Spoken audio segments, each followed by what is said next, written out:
Hey, what's up? I'm KBHD here, and every year, like clockwork, around the second week of September, assuming no pandemic-related delays, we expect the new iPhone to come out, or iPhones, since now it's a whole lineup of phones. And last year was the biggest iPhone lineup ever unveiled all at once. We got 4 different models, and we fully expect again this year to see 4 new models, and the evolving rumors about them have been making headlines for the past couple months, as always. Real quick first though, we have finally launched that secret second channel. It's the studio channel, and it's up.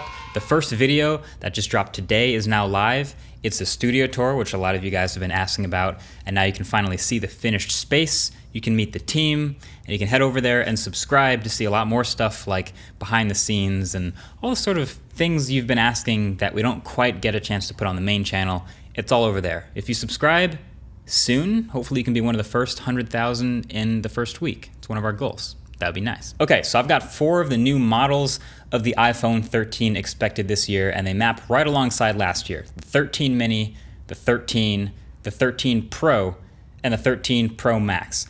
I'm predicting there's gonna be a pretty short video because they are so similar. Also, of course, it doesn't guarantee a whole lot, but these are just some of the things that we think we can expect from the next iPhone. These aren't, of course, from Apple. They're made around the things we expect to see. And so if you want to build cases or accessories for the iPhone, that's what these sort of models are built to be useful for. So as we've learned, it's about to be August, and these phones in real life are already pretty much hardware locked somewhere inside Apple's spaceship campus right now as we approach fall for launch. But just so we're clear, this is all still technically speculation, but holding these models in the hand for the first time, it's pretty quickly evident we're looking at pretty similar designs, right? Same shapes, same sizes. This, of course, lines up with the flat lines and everything from last year's iPhone. Makes sense. We've seen them stick with one design for multiple years, and this is the 12's design.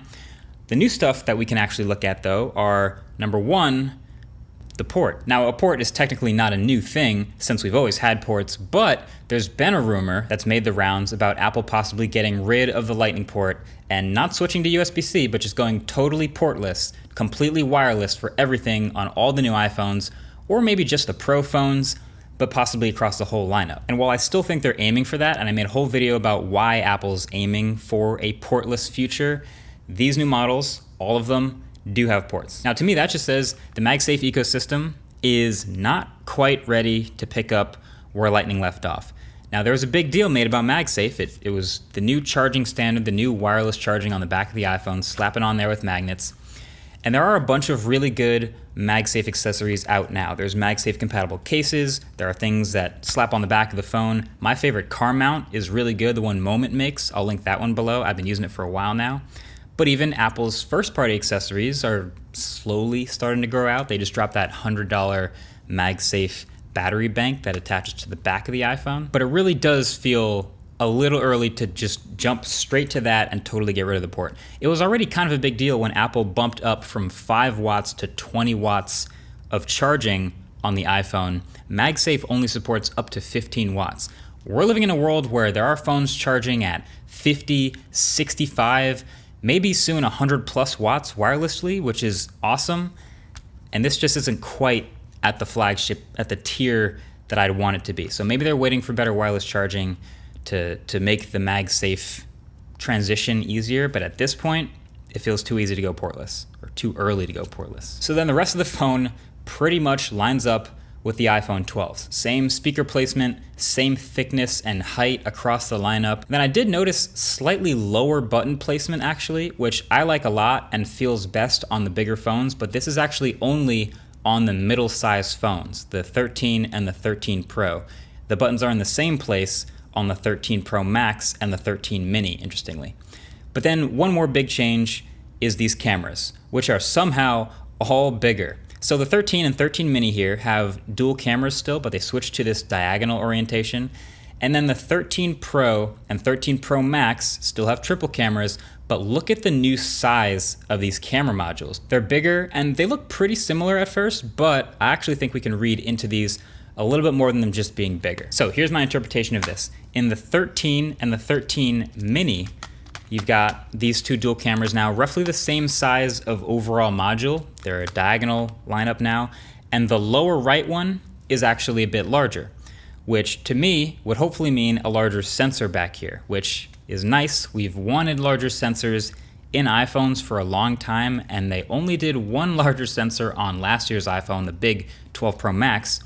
But it's possible, and we see this all the time, where the newest stuff, the best stuff from last year's flagship trickles down in price. So that could be what we're seeing here with bigger sensor. Now on the 13 Pro and Pro Max though, the big phones, check this out. The whole camera bump is a larger footprint, but it's not because the lenses are much bigger. They're actually just a bit more spread out. And to me, this might not actually be bigger sensors, but it may be better stabilization. So you may remember last year on that iPhone 12 Pro Max, that was the only one to feature advanced sensor shift stabilization, and it was only on the larger primary sensor. This year, it looks like there may be more room to use this more active, precise sensor shift stabilization on all of the sensors. So even if the sensor isn't bigger, or if it's a little bit bigger, they can hold it still for longer shutter speeds and longer periods of time. And that gets you less noise in photos without the drawbacks that come from huge sensors in smartphones like super shallow depth of field fringing. So those are some interesting things to look forward to behind the new designs of some of these cameras here.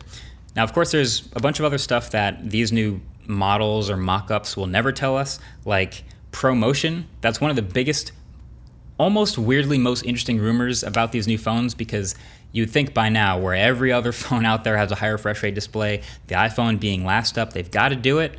We don't know that just from these dummies, but it may just be the Pro models, or maybe across the lineup.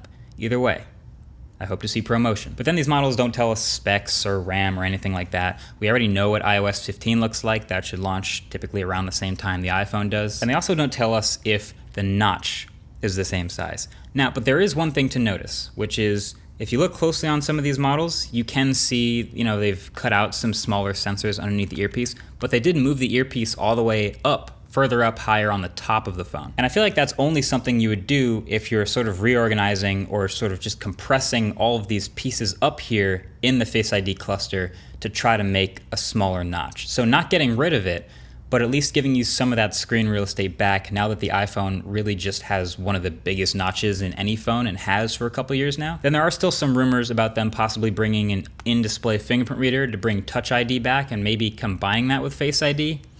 As much as I would like to see it personally, I feel like this one's less likely. I could see them just totally ignoring fingerprint sensors and sticking with Face ID. But that's it. That's really all we get from these sort of models when they come out every year. We don't even know if it's gonna be called the iPhone 13. It could be 12S for all we know. Although that's pretty unlikely because there was no 11S. It seems like they're just going straight with the +1 number from here on out. But yeah, what do you think? Is this upgrade, I'm holding the model of the Pro Max right now, is 120 hertz display and possibly some better cameras on the back enough to get you to upgrade? And I guess that's a bit of a weird question because most people with last year's phone shouldn't be upgrading anyway. But on older phones, even to tell the difference, if some of these smaller models like the Mini, the 13 Mini, or the 13 are really just a slight camera improvement and some bumped specs, it feels like almost the same phone. But I'm curious what you guys think of what you've seen from these models. Either way, that's been it. Thanks for watching, and definitely make sure to check out the Studio channel. Really excited about its launching, and I'll see you guys over there. All right, catch you later. Peace.